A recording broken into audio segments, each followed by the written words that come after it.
नमस्कार। आज मैं आपको जो कहानी सुनाने जा रहा हूं वह महज इतिहास के पन्नों में दर्ज कुछ तारीखें नहीं है, बल्कि यह एक आज़ाद लेकिन गरीब देश के आसमान छूने की जिद है। यह कहानी है हमारे और आपके गौरव की, भारत की शान, इसरो की।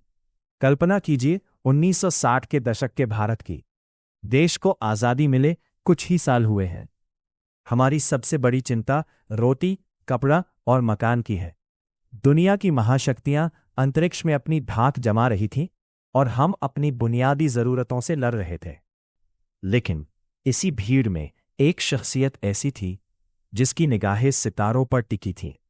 डॉक्टर विक्रम साराभाई। उन्होंने एक सपना देखा और तत्कालीन प्रधानमंत्री पंडित जवाहरलाल नेहरू से कहा, अगर हमें दुनिया के साथ कदम से कदम मिलाकर चलना है तो अंतरिक्ष के इस सफर में हमें पीछे नहीं रहना चाहिए। और इसी विजन की कोख से 1962 में जन्म हुआ इनकोस्पार, INCOSPAR का। लेकिन दोस्तों, शुरुआत इतनी आसान कहाँ थी। न कोई बड़ी लैबोरेटरी थी, न ही हाईटेक उपकरण।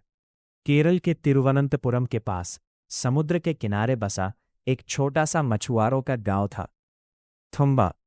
गांव वालों और स्थानीय बिशप ने देश के लिए अपना एक छोटा सा चर्च दे दिया।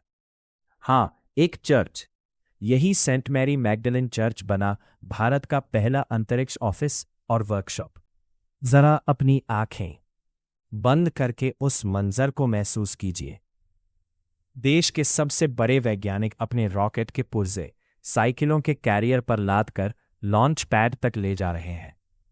भारी पुर्जों को ढोने के लिए बैलगाड़ियां चल रही हैं। संसाधनों की भयंकर कमी थी, लेकिन हौसलों का आसमान बहुत बड़ा था। और उसी मेहनत का नतीजा था कि 21 नवंबर 1963 की शाम भारत ने अपना पहला साउंडिंग रॉकेट नाइकी अपाचे सफलतापूर्वक अंतरिक्ष में दागा। आसमान में उड़ी वो लकीर भारत के भविष्य की दिशा तय कर रही थी। समय का पहिया घूमा। 15 अगस्त 1959 इस पूरे मिशन को एक नया और औपचारिक नाम मिला, ISRO, Indian space research organisation. अब हमारी मंजिल अपना पहला सैटेलाइट बनाने की थी। 1975 में हमारे वैज्ञानिकों ने दिन रात एक करके आर्यभट्ट बनाया, लेकिन हमारे पास उसे अंतरिक्ष तक ले जाने वाला ताकतवर रॉकेट नहीं था। इसलिए सोवियत संघ, रूस की मदद से उसे लॉन्च किया गया। लेकिन किसी और के कंधे पर बैठकर आखिर कब तक उड़ते? हमें अपना रॉकेट चाहिए था। यह जिम्मेदारी मिली एक युवा, घुंघराले बालों वाले वैज्ञानिक को, जिनका नाम आज बच्चा बच्चा जानता है, डॉक्टर APJ अब्दुल कलाम। 1969 में पहला प्रयास हुआ SLV-3 और रॉकेट उड़ान भरते ही बंगाल की खाड़ी में जा गिरा। पूरी दुनिया हमारी तरफ देख रही थी। निराशा का भारी माहौल था, लेकिन कलाम साहब और उनके लीडर सतीश धवन ने हार नहीं मानी। ठीक एक साल बाद 1980 में भारत ने स्वदेशी रॉकेट से रोहिणी उपग्रह को अंतरिक्ष में सफलतापूर्वक स्थापित कर दिया। उस दिन भारत ने दुनिया को बता दिया कि हम किसी से कम नहीं हैं। फिर तो जैसे इसरो ने आसमान को अपनी मुट्ठी में कर लिया।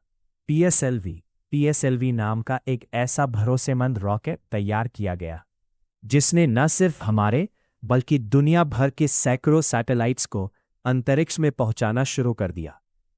2008 में इसरो ने चंद्रयान-1 लॉन्च किया और पूरी दुनिया को चौंका कर रख दिया। क्यों? क्योंकि इसी मिशन ने पहली बार दुनिया को बताया कि चांद की सतह पर पानी मौजूद है।